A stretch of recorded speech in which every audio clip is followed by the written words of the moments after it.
Well, good morning. It's me, Kenny Pulkari, and welcome back. Summer is now officially over, although it's really September 21st when we move from the summer season into fall. But for all intents and purposes, as far as the market is concerned, summer is over. Labor Day weekend came and went, and now we're fully back into the fall trading season. Today is September 5th, 2023, and I am Kenny Pulkari, your host of the party. And what is it that you need to know today and this week to get ready for what's coming? So I said, summer's over, so let the games begin. Asian, European, U.S. markets are all lower today. Asian, Europe for sure. The U.S. is, kind of back and forth at the moment. The Saudis and the Russians pledged to continue production cuts, and oil surges past $86 a barrel. The race is on. What will the Fed do? Will they hike or will they pause next week at the FOMC meeting? And Europe is entering a period of stagflation. Or is it? Because that's certainly the concern coming out of the Eurozone. The dollar is up, treasury yields are up, gold is down. And what are we having for dinner? We're having the tomato soup surprise, which is outstanding. Wait till you hear it. Okay, so the broader market finished the week on an uptick, while tech fought hard, but failed to gain any ground on Friday, right? At the end of the day, we saw the Dow had gained 115 points, the S&P up 8. The NASDAQ lost 3 points, the Russell gained 21, and the transports added 110. The non-farm payroll report, a keenly watched metric, showed us that hiring and new job creation continued to slow over the summer, all while the unemployment rate jumped from 3.5% to 3.8%, a big move in 1 month and one that was unexpected. But before you go and say, oh, it's finally happening, understand that the labor force participation rate jumped up as well, going from 62.6 to 62.8, which was a surprise, which means that suddenly more people got up off the couch and went to look for work. And when you actively look for work versus sitting at home and collecting government assistance, you get counted as either employed or unemployed.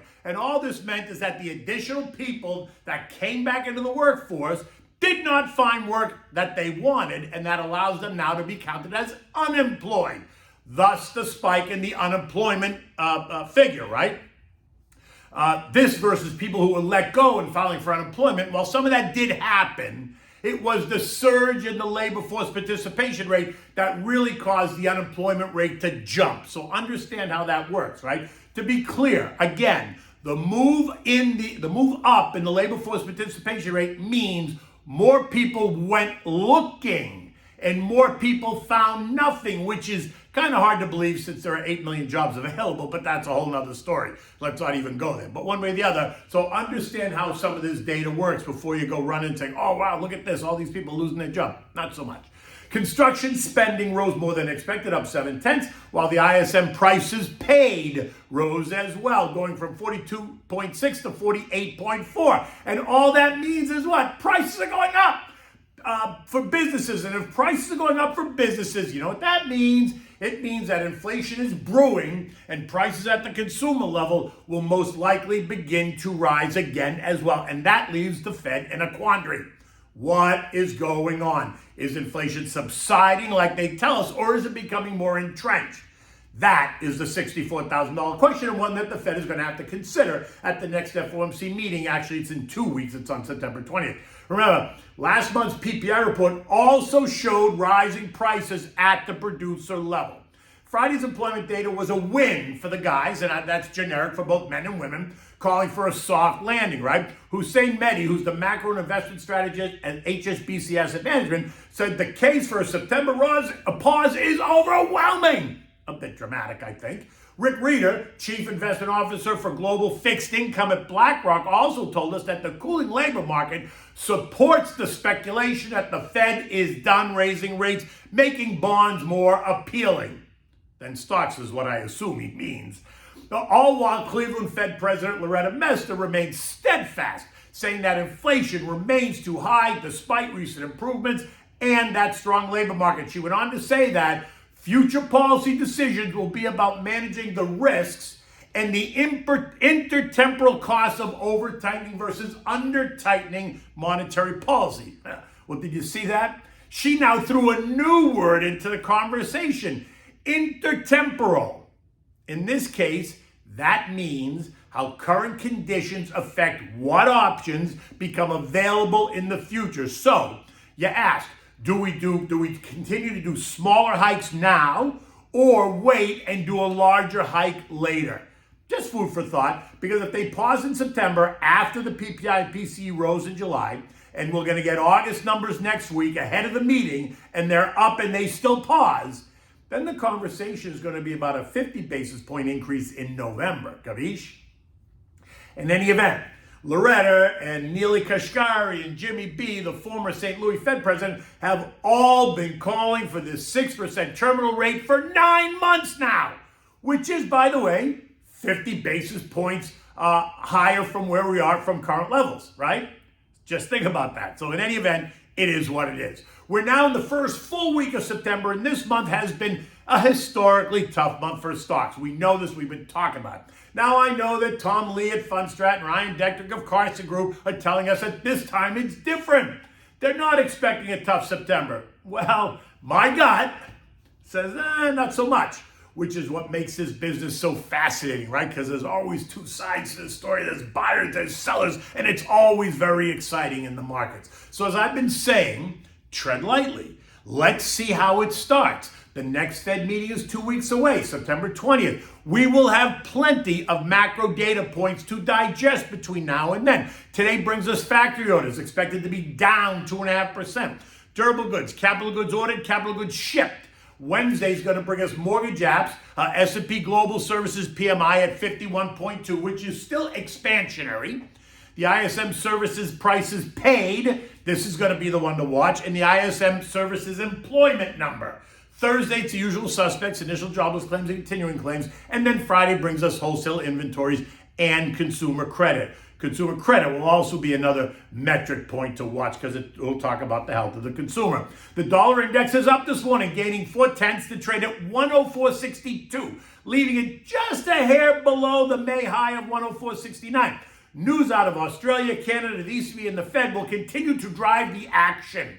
What will all of these central banks do, and how does that affect then the dollar? The Reserve Bank of Australia this morning held rates steady as expected, while the Bank of Canada, the ECB, and the Fed remain vague. Expect the focus to be squarely on the coming economic data around the world, hoping for clues as to what each one of those central banks will do next. As you would expect, the dollar is higher, so gold is under pressure, right? This morning, it's trading down $8 at $1,958 an ounce and remains just below the trend line. Recall the death cross that happened last week when the short-term trend line at 1969 breached the long-term trend line at 1976, suggesting weaker prices ahead. It appears that we could test the August lows of like $1,911 an ounce if the dollar continues to strengthen. Oil rose on Friday. And guess what happened? Well, the Saudis and the Russians announced that they're going to extend export curbs and production cuts into October. And Chinese manufacturing activity unexpectedly expanded in August, right? So think demand. But it still remains in the contraction zone. Officially, it rose to 49.7, up from 49.3 in July. But the point is it rose, and that is in contrast to what many had expected. And if we look deeper into the report, it shows that manufacturing-related sub-indexes for production and new orders hit a 5-month high, and that caused all the excitement. But before you go popping the champagne bottle again, the services PMI number fell to 51 in July versus a reading of 53.2 in June. Now, new orders for that sub-index fell to a low of 47.6. Now, while the overall read is still in expansionary territory because it's north of 50, it is moving in the wrong direction. But that did not seem to cause that much concern on Friday. Oil rose by nearly 3%, or $2.40 a barrel, to end the day and the week at $86.05 a barrel. It is now up 11% since August 23rd. This was after they sold it off nearly 9% in early August on that weakening China story. This morning it's trading down 0.3 at $85.26 a barrel, and my guess is we're in this 85.90-ish range now. Asian markets last night ended the day lower, with the exception of Japan, which rose by 0.3. Hong Kong was down a full 2 percentage points. China down 0.75%. Australia was essentially flat. It was off very, very slightly. I think the latest PMI reports out of China causing kind of that concern. European markets this morning were also lower as stagflation worries take root. Following the weaker Asia performance, German trade data showed a decline in exports and an increase in imports, and Eurozone business activity fell to 46.7. Right, that's a composite PMI, leaving it in contractionary territory as well. The report details that the services industry contracted for the first time this year with a near stalling of job growth. At 5 o'clock this morning, European markets were all down. The UK was off 0.1%, while France was down nearly 0.75. Everyone else was in between. At 8 o'clock this morning, U.S. futures are down, although they are up from where they were overnight. Dow futures down only 8. They were down much more. The S&Ps were down 5. They were down about 20 earlier this morning. NASDAQ is lower by 80. The Russell's down 15 points. The summer is over, and the holiday is behind us. Expect trading to resume to some sense of normalcy now that everyone's back at their desks, and that means be careful. The exaggerated move up over the past 2 weeks is vulnerable to a pullback, and with global economies getting weaker, expect reality to begin to set in here as well. My sense is that the 4.5% move in the S&P over the past 2 weeks is a bit long in the tooth. Again, I'd say proceed with caution. The short-term trend line is at 44.69, which is about 1% lower from here and should represent support. A failure to hold will see us test the August lows of 43.50-ish. And if next week's CPI and PPI reports suggest entrenched inflation, we can expect to see the Fed fund futures spike higher as the chatter will return to a Fed hike on the 20th. Treasury prices this morning under pressure just a little bit, causing yields to rise. This morning, the 2 years yielding 4.9%, that's up from 4.85%. And the 10 years yielding 4.21%, that's up from 4.1% last week. Remember, when Treasury prices decline, yields go up, and when prices rise, yields go down. Shorter duration 3 and 6 month bills are yielding 5.4% and 5.5% respectively. On a side note, I have 2 things to say. Last week, I commented on Ford's EV battery, and I made a mistake. My friend that owns a dealership in Pleasantville, New York, corrected me. You can go in and see him. His name is Joe Angie. Tell him I sent you. So I am now correcting myself. Unlike Tesla's battery, when the battery fails in a Tesla, you have to replace the whole shebang for about 20 grand. Ford's EV battery is built in modular construction. So a failure in one of the modules only requires that section to be replaced at a far lower cost, making the Ford EV more desirable for the masses. Now, I don't know about how the others manufacture their batteries, but it is a good question to ask if you're buying one. Is the battery one battery, or is it multiple smaller modules of batteries? Because that would be important because of the cost. Next, the UAW, United Auto Workers Union, is set to negotiate a new contract by next week, and they are expected to push really hard for substantially higher wages, better benefits, and more time off when they sit at the table. Otherwise, they're prepared to walk off the job. Now, last night, JoJo told us that's unlikely to happen. He's not worried about the union striking. Well, Joey, did you realize that the union already voted overwhelmingly to strike if a deal is not reached before September 14th? And that industry executives are bracing for a strike, which suggests that the two sides are still far apart. While so much can happen over the next week, we have to just wait and see. My guess is that the UAW will not back down, considering what we've seen at the Pilots Union and the Teamsters Union. Both negotiated big wage increases along with better benefits and time off. And after GM's CEO Mary Barra made such a big deal about how well GM is doing, beating estimates, raising guidance, I am curious to see how they handle this contract negotiation. My gut says that the union wins.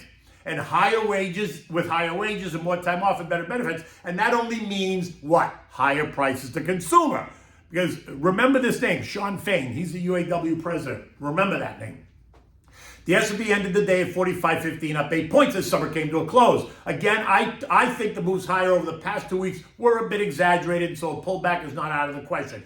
Yesterday, our friends at Goldman Sachs cut the odds of a recession by 5% to 15%, right? A chance of 15% of it occurring at all, as cooling inflation and a strong labor market suggests that the Fed is done. I guess they're not listening to Loretta and Neely and the others that continue to believe that while it's cooling, it's not cooling enough. So before you bet the ranch, it's proceed with caution. Don't go chasing names and sectors that are stretched. There's no need to. Build some boring into the portfolio because in a volatile market, boring is beautiful.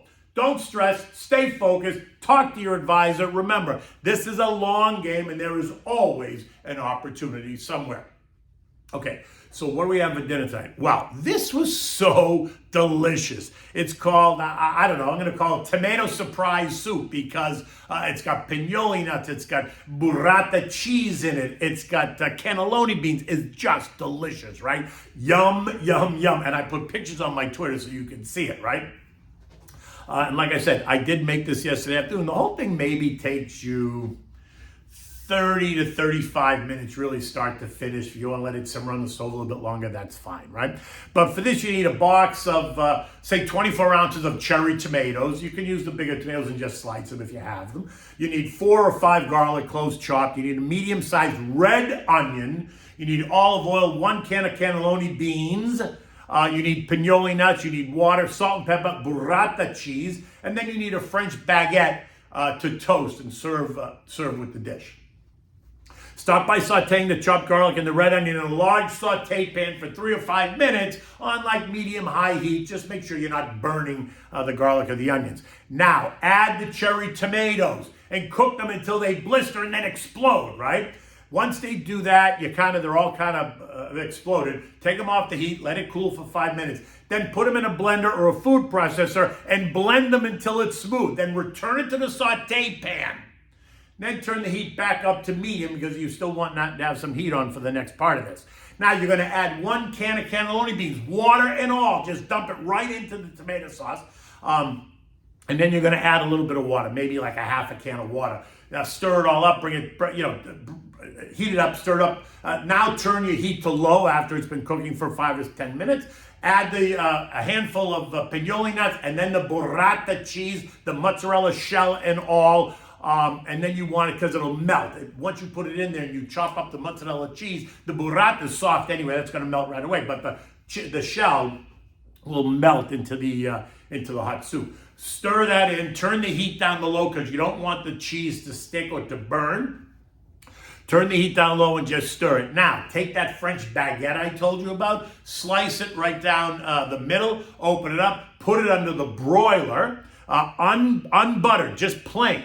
Toast it till it's all nice and goldeny brown, maybe even a little bit darker. I like it darker in this case. When it comes out, you want to smear it with a little bit of butter, up and down, cut it into pieces. And when you serve the soup, you serve it in a nice bowl and then serve, either put a piece of the toasted baguette right in the soup or serve the toasted baguette on the side on a plate and let everybody take a piece, whatever they want. In any event, that's it. Don't add anything else. This does not call for Parmigiana cheese or Romano cheese. You have the burrata in this soup that makes it so delicious, along with the cannelloni beans and the pinoli nuts. Oh my God. Wait till you try this. And find the pictures. I put them on my Twitter. You can find the pictures as well. And it was so delicious. Until tomorrow, take good care.